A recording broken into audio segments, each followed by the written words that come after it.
இலங்கை அரசியலில் ஒரு தவிர்க்க முடியாத நாமமாய் என்றும் சமூகம் தேடும் ஒரு உன்னத ஆளுமையா திகழ்ந்து கொண்டிருக்கின்ற அல்ஹாஜ் ரிஷாட் பத்யுதீன் அவர்களே உங்கள் மத்தியிலே உரையாற்ற அன்போடு அழைத்துக் கொள்கின்றேன்.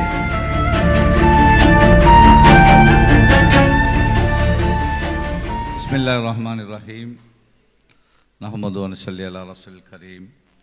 கண்ணியத்துக்குரிய உலமாக்களே, தலைமை தாங்குகின்ற எங்களுடைய இளைஞர் அணி தலைவர் சகோதரர் அஃப்னான் அவர்களே, அதே போல கௌரவ அதிதியாக கலந்து சிறப்பிக்கின்ற பாராளுமன்ற உறுப்பினர் எங்களுடைய கட்சியுடைய தேசிய அமைப்பாளர் சகோதரர் தாஹிர் அவர்களே, எங்களுடைய புத்தள மாவட்ட பாராளுமன்ற உறுப்பினர் சகோதரர் NTM தாஹிர் அவர்களே, உங்களுடைய இந்த மண்ணின் மைந்தன் நமது பிரதேச சபையுடைய தவிசாளர் ILM மாஹிர் அவர்களே, அதே போல் எமது மாவட்டத்துடைய செயலாளர் காதர் சார் அவர்களே, அதே போல் எங்களுடைய கௌரவ உறுப்பினர்களான சகோதரர் காலித் அவர்களே, ரிஸ்விகான் அவர்களே, ஆசிக் அவர்களே, ஃபசீல் அவர்களே, நயீம் அவர்களே, அதே போல்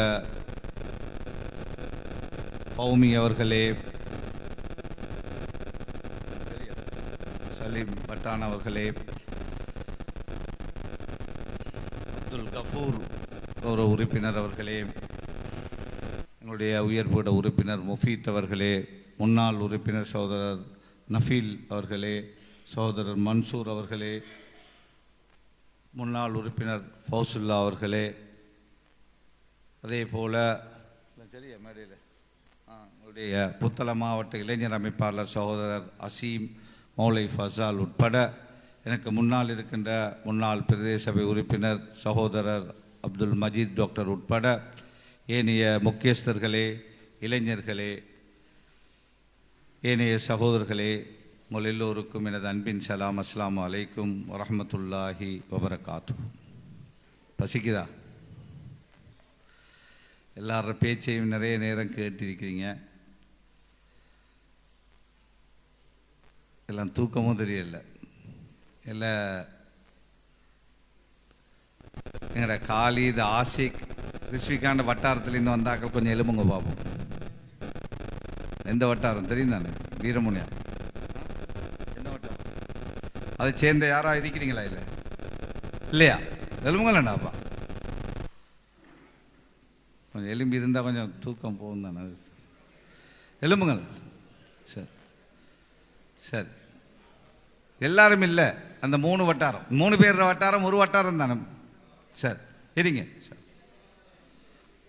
அஃப்னாண்ட வட்டாரத்தில் உள்ள ஆக்கள் எலும்புவாகும். சரி சரி இருங்க. நைம் மாஸ்டர் வட்டாரத்தில் உள்ள ஆக்கள். சரி, ஃபௌமீர வட்டாரத்தில் உள்ள ஆக்கள். சரி, ஃபசீல்ட வட்டாரத்தில் உள்ள ஆக்கள். ஃபசீல்ட. சரி, வாணி சத்தார் வட்டாரம். வாணி சத்தார் கேட்ட இந்த வட்டாரம் தோத்த வட்டாரம் தான். அதில் ஒருத்தர் வரையிலையா? ஒரே ஒரு ஆளா? சரி, எங்களோட சேமண்ட வட்டாரத்தாக்கள். எங்களோட மாஹிர் சேமண்ட வட்டாரம். என்ன வட்டாரம்? 2 3. சரி, யார மிஸ் ஆகி? ஜிப்ரி வட்டானேர வட்டாரத்தில் உள்ளாக்கள். ஜிப்ரி வட்டானேர வட்டாரத்தில் உள்ளாக்கள். சரி எல்லாம் கேட்டாச்சா? சரி ஓகே. எல்லாரையும் சந்திக்கிறது மிச்சம் சந்தோஷம். ஒவ்வொருத்தரும் படித்து கொண்டிருப்பீங்க. ஒரு சிலர் யூனிவர்சிட்டியில் இருப்பீங்க, அல்லது வேறு துறைகளில் படித்து கொண்டிருப்பீங்க. எல்லாருக்கும் ஒரு இலட்சியம் இருக்கணும், எல்லாருக்கும் ஒரு இலக்கு இருக்கணும். இந்த வயசில் ஒரு இலக்கை நோக்கி தான் நம்ம எல்லாரும் பயணிக்கும். அப்படித்தான் அப்துல்லா? இலக்கு இருக்குதானே? எல்லாருக்கும் இலக்கு இருக்கும். ஒரு இலக்கு இல்லாட்டி போயிடாது. இந்த வயசில் ஒரு எல்லாருக்கும் இலக்கு இருக்கும். இன்னொன்று என்ன, சமூக சிந்தனை இருக்கும். நம்மளோட படித்த பள்ளிக்கூடம், நம்மளோட ஊர், நம்மளோட பள்ளிவாசல், நம்மளோட குடும்பம், நமது நண்பர்கள், நம்மளோட ஏரியா எல்லாத்த பற்றிய கவலை அல்லது சமூக உணர்வு இருக்கும். செல்ஃபிஷாக சுயநலவாதியாக நாங்கள் இருக்கக்கூடாது. என்ன சுயநலவாதியாக நாங்கள் மட்டும் வாழ்ந்தால் போதும், நாங்கள் மட்டும் எல்லாத்தையும் அடைஞ்சு கொண்டால் போதும்ன்ற சிந்தனை இருக்கிறார்கள். முன்னேறது கஷ்டம்.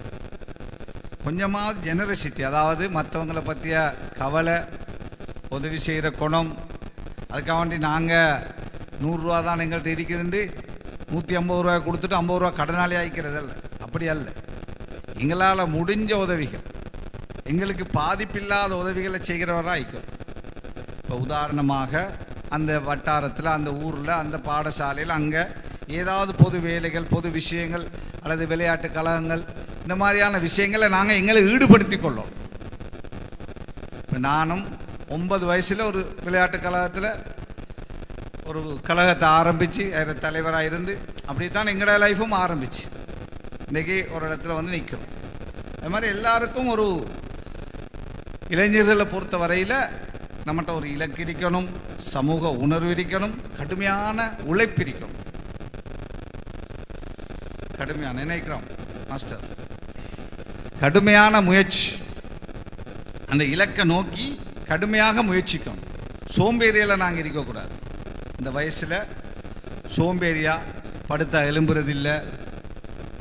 சிலாக்கள் அப்படித்தான், ஒரே ஃபோன், சோசியல் மீடியா பைத்தியம். ஒரு 5 நிமிஷம் பார்ப்போன்னு தொடங்கினா, 5 நிமிஷம்னு தொடங்கினா அது எங்கே போய் நிற்கும்? 1 மணி நேரம் 2 மணி நேரம் போயிடும். சிலாக்கள் ராவில் படம் பார்க்குறது ஃபோனில், தூங்காமல் படம் பார்க்குறது. அப்போ சுபவும் இல்லை, காலையில் தூக்கத்தை முடித்தா சோம்பேறித்தனம். நம்ம வாலிபர்களை என்ன சப்னி சிரிக்கிறீங்க? உங்களும் சொல்ல இல்லை. எனவே நாங்கள் டைமுக்கு படுக்கணும். மோட்டார் பைக் எடுத்துக்கிட்டு சுற்றி திரையில் இரவெல்லாம் சுற்றுறது அப்படி தானே. நாங்கள் அன்றைக்கு ஒரு இடத்துக்கு போனோம் நோன்பு நேரத்தில். விடிய விடிய மோட்டார் பைக்கில் சத்தம் போட்டுக்கிட்டு போயிட்டு 2 பொடியமாக தூக்கம் தான். தூக்கத்தை முடித்தா தூக்கம் வரியில் போயிட்டு தூக்கத்தில் காலையில் கொண்டு வானத்தில் ஒன்று விட்டு ஒரு ஆள் அங்கனே மௌத்து, அடுத்தாலும் பெரிய காய். இப்போ எங்கள் அம்மா வாப்பா எங்களையெல்லாம் கஷ்டப்பட்டு தான் எல்லாரையும் வளர்க்குறாங்க. சிலர் வாப்பா அம்மாட்ட வசதி நிறைய இருக்கும், சிலர் வாப்பாட்ட இருக்காது. அவங்க வெளிநாட்டில் போய் கஷ்டப்படுறோம். ஏன் வெளிநாட்டில் போயிட்டு 2 வருஷம் 3 வருஷம் பிள்ளைகளோட படிப்புக்காக வேண்டி, பிள்ளைகளுக்காக வேண்டி எவ்வளோ கஷ்டப்படுறாங்க.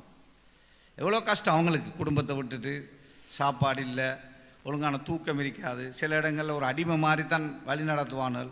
இப்போ அந்த அவ்வளோ கஷ்டங்களை ஏன் அவங்க படுறாங்க?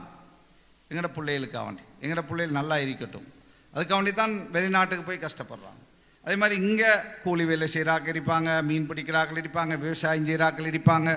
இவ்வளோ கஷ்டங்களுக்கு மத்தியில் எங்களுக்காக எங்களோட பேரண்ட்ஸ் கஷ்டப்படுறாங்க. அப்போ அவங்களுக்கு என்ன ஆசை? எந்த பிள்ளையும் அதே மாதிரி கஷ்டப்படக்கூடாது, அவங்க முன்னேறணும், அவங்க வாகனம் வாங்கணும், அவங்க நல்ல வீடு கட்டணும், நல்லா திருமணம் முடித்து நல்லா வாழணும், இப்படியான ஒரு ஆசையோடு தான் பேரண்ட்ஸ் இருப்பாங்க.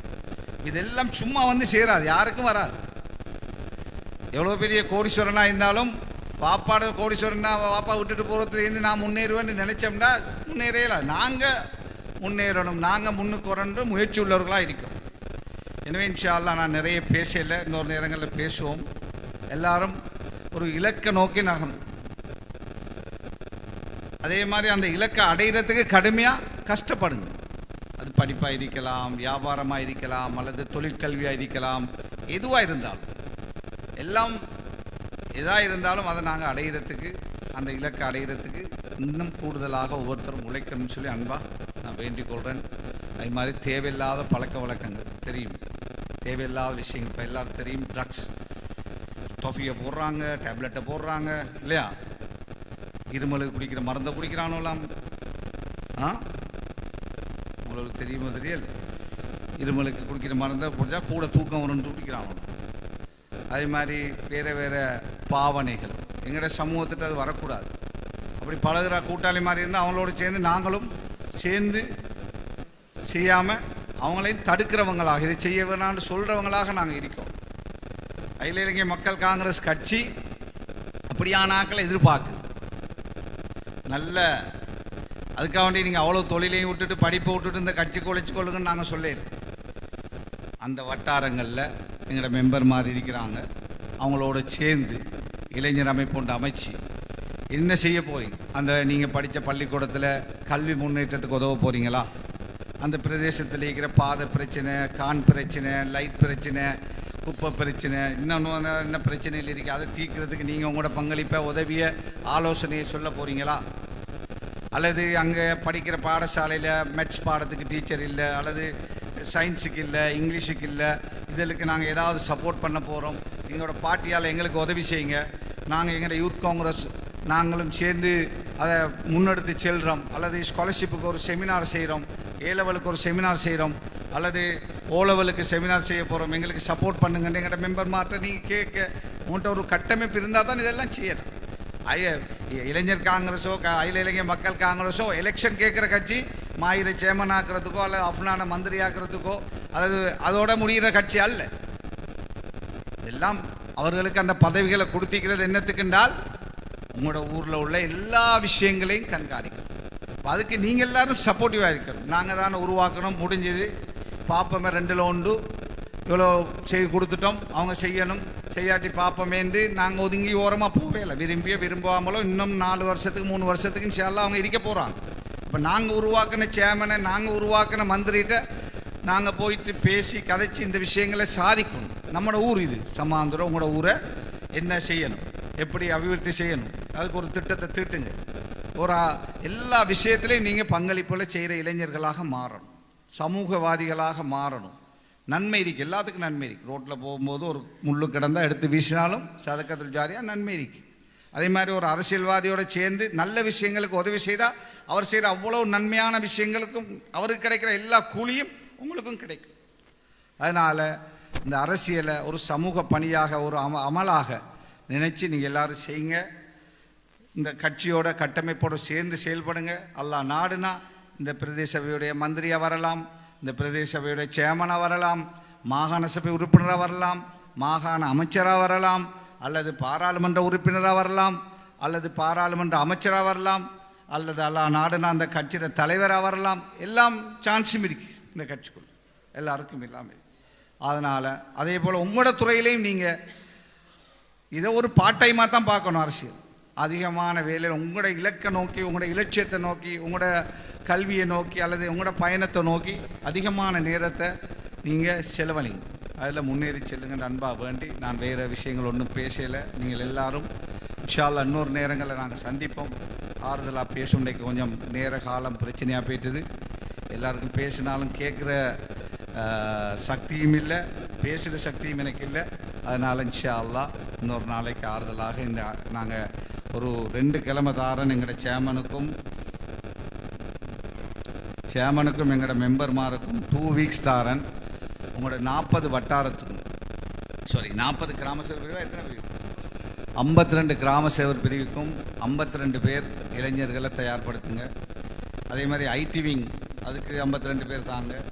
அதே மாதிரி இவங்களில் அந்த ஆக்கிட்ட சொல்லி அவங்களோட சேர்ந்து செயல்படக்கூடிய 5 பேரோ 10 பேரோ, குறைஞ்சது 5 பேர் அந்த வட்டாரத்தில் சேர்த்து இன்ஷா அல்லாஹ் அவங்களுக்குரிய அப்பாயின்மெண்ட் லெட்டர் எல்லாத்தையும் நீங்கள் கொடுத்து, நான் வர தேவையில்லை, எம்பி நீங்கள் எல்லாம் சேர்ந்து எடுத்து கொடுங்க. ஏன்னா நான் அன்றைக்கு கொடுக்க எதிர்பார்த்தேன், முடியலை.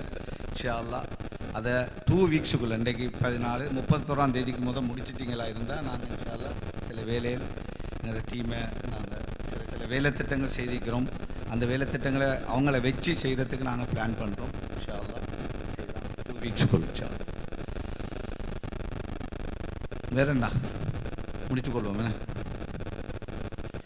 ஓகே, எல்லாருக்கும் நன்றி வந்ததுக்காக. அதே மாதிரி எல்லாரும் சேர்ந்து செயல்படுங்க. நல்ல மந்திரி மாதிரி இருக்கிறாங்க, நல்ல டீம் இருக்குது, நல்ல சமூக உணர்வுள்ளாக்கள் தான் நல்ல மந்திரிகள் ஆகிக்கிறாங்க. அவங்களுக்கு பக்கபலமாயிருங்க. சேர்மனோட மந்திரிமாரோட அந்தந்த வட்டாரங்களில் சேர்ந்து செயல்படுங்க. இன்ஷா அல்லாஹ் மீண்டும் சந்திப்போம். ஜஸாக்கல்லாஹ். அஸ்ஸலாமு அலைக்கும். உண்மை கருத்துக்களை உரிமையோடு சொல்லி உரையாற்றி விடைபெற்று தந்திருக்கின்ற அகில இலங்கை மக்கள் காங்கிரசுடைய தேசிய தலைவர் முன்னாள் அமைச்சர் இன்றைய நாள் நிகழ்ச்சியுடைய பிரதம அதிதி அன்புக்குரிய ரிஷாட் பதியுதீன் அவர்களுக்கு இந்த சந்தர்ப்பத்திலே நன்றிகளை தெரிவித்துக் கொண்டு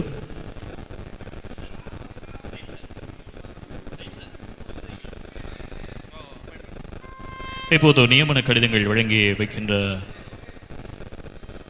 நிகழ்வுகள் இடம்பெறப் போகின்றது. ஒவ்வொரு வட்டாரங்களுக்குமான அமைப்பாளர்கள் இப்போது தெரிவு செய்யப்பட்டிருக்கிறது. அதற்கான நியமன கடிதங்களை வழங்கி வைக்க தலைவரோடு ஏனையோரை இணைந்து கொள்ளுமாறு கேட்டுக்கொள்கின்றோம். முதலாவது தைக்காப்பள்ளி வட்டாரம் அன்புக்குரிய தவிசாளருடைய வட்டாரத்திற்கான அமைப்பாளர் நியமன கடிதம் இப்போது வழங்கி வைக்கப்படுகிறது. முதலாவது தைக்காப்பள்ளி வட்டாரத்தினுடைய அமைப்பாளராக அந்த வட்டாரத்தினுடைய வெற்றி பெற்று தவிசாளராக இப்போது கடமையினை பொறுப்பேற்றிருக்கின்ற ஐயல்ல மாஹிர் சார் அவர்களே அவருடைய வட்டாரத்திற்கான அமைப்பாளராக உத்தியோகபூர்வமாக தலைவரின் கரங்களினால் இப்போது செய்யப்படுகிறது.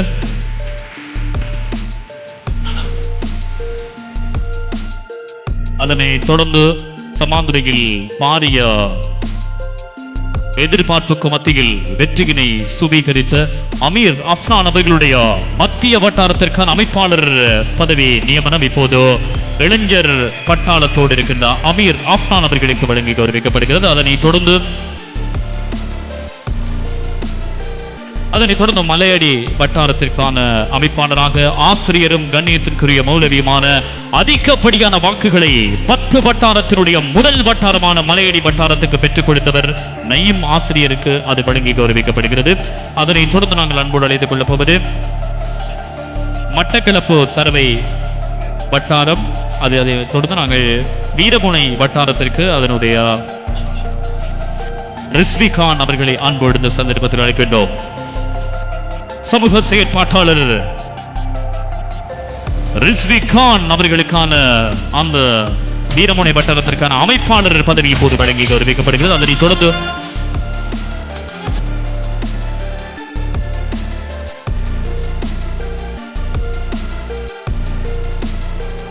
அடுத்த மல்வத்தை வட்டாரத்திற்கான நியமன கடிதம் வழங்கி கௌரவிக்கப்படுகிறது.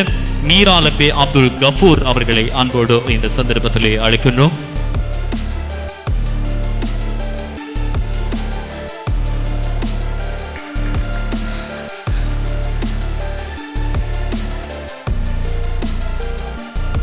அடுத்து வீரமுனை வட்டாரம். அடுத்து நாங்கள் காலித் அவர்களை அன்போடு அழைக்கின்றோம். பிரதேச சபையினுடைய கௌரவ உறுப்பினர் காலித் அவர்களை அன்போடு அழைக்கின்றோம்.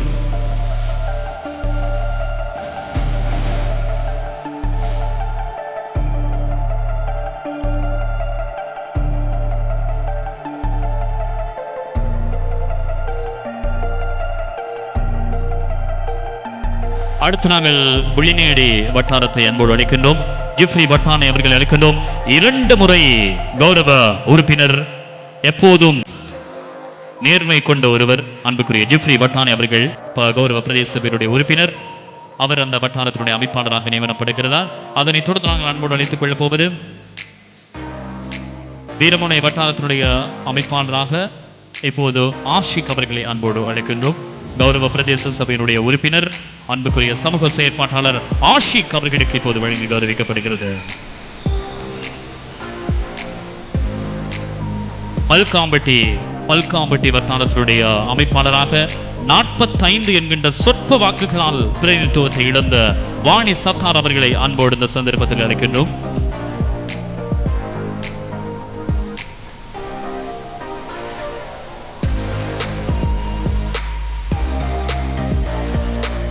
அடுத்த நாங்கள் சின்னப்பள்ளி வட்டாரம் அன்புக்குரிய கௌரவ பிரதேச சபை உறுப்பினர் பஷீல் அவர்களை அன்போடு அழைக்கின்றோம்.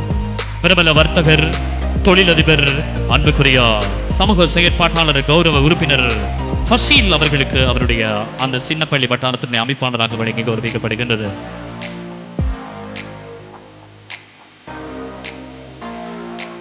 நன்றி.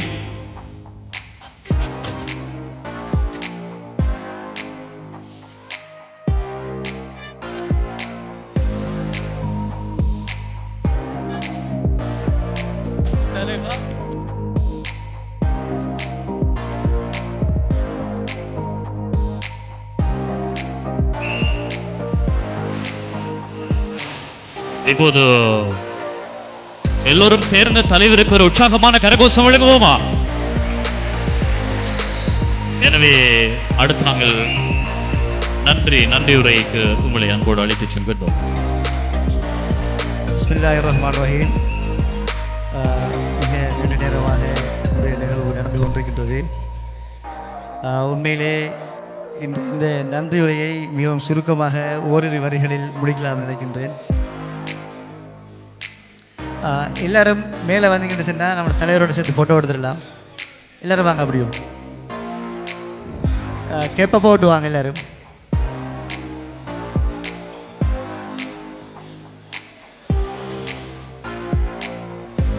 நம்மளும் தார்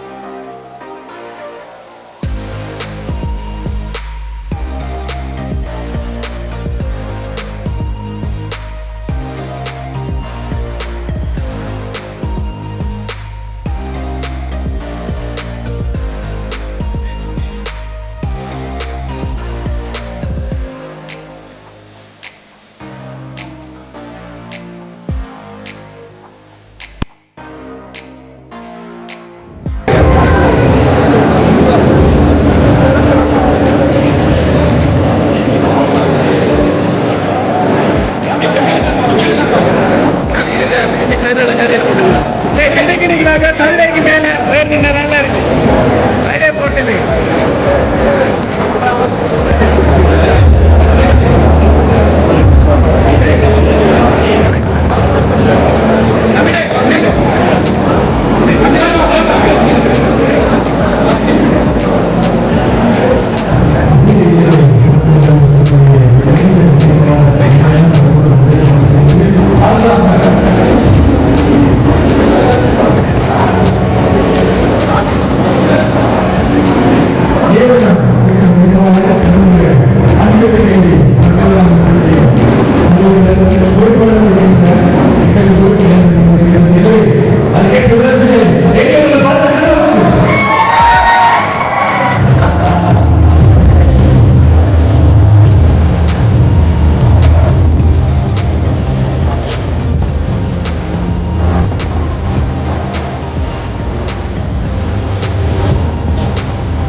Gracias.